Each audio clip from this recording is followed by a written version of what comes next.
পুরো গুজরাটেই হয়তো সারা বছর দুটো শাক পাওয়া যায়, সেটা হলো পালং শাক আর মেথি শাক। শীতকালে যদিও শাকের ভ্যারাইটি কিছুটা বেড়ে যায়। এবার গরম পড়তে না পড়তেই কর্তামশাই দেখছি মেথি শাক নিয়ে চলে এসেছে।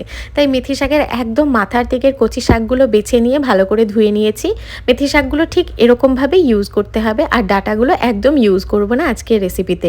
রবিবারে বিরিয়ানি বানানোর পর বেশ কিছুটা চিকেনের সলিড টুকরো বেঁচে গেছিলো, সেটা একটা বাটির মধ্যে নিয়ে দুটো পেঁয়াজ বাটা তার মধ্যে দিয়েছি, বেশ অনেকটা পরিমাণে টক দই ফেটিয়ে তার মধ্যে দিয়েছি। মেথি শাকগুলো দিয়ে বেশ অনেকটা পরিমাণে ধনে গুঁড়ো, পরিমাণ মতো নুন আর গোলমরিচ গুঁড়ো দিয়ে ভালো করে ম্যারিনেট করে রাখছি।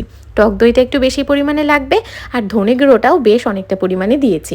কড়াইতে রিফাইন তেল আর ঘি একসাথে গরম করে জিরে ফোড়নে দিয়েছি। এবার আগে থেকে গ্রেট করে রাখা রসুন, আদা আর কুচিয়ে রাখা কাঁচা লঙ্কা দিয়ে 1 মিনিট মতন নাড়াচাড়া করে আগে থেকে ম্যারিনেট করে রাখা চিকেনটাকে দিয়ে সব কিছু ভালো করে মিক্স করে নিচ্ছি। রেসিপিটা ভীষণ সিম্পল, শুধু ঢাকা চাপা দিয়ে রান্না করতে হবে, আর কিছুই করতে হবে না। চিকেনটা একবার ম্যারিনেট করে নিলেই রান্না কিন্তু অর্ধেকটা হয়ে যায়। প্রথমে গ্যাসের ফ্লেমটা হাই করে খানিকক্ষণ চিকেনটাকে কষিয়েছি, তারপর গ্যাসের ফ্লেমটাকে লো করে বারবার ঢাকা চাপা খুলে নাড়াচাড়া দিয়ে চিকেনটাকে বানিয়ে নিয়েছি।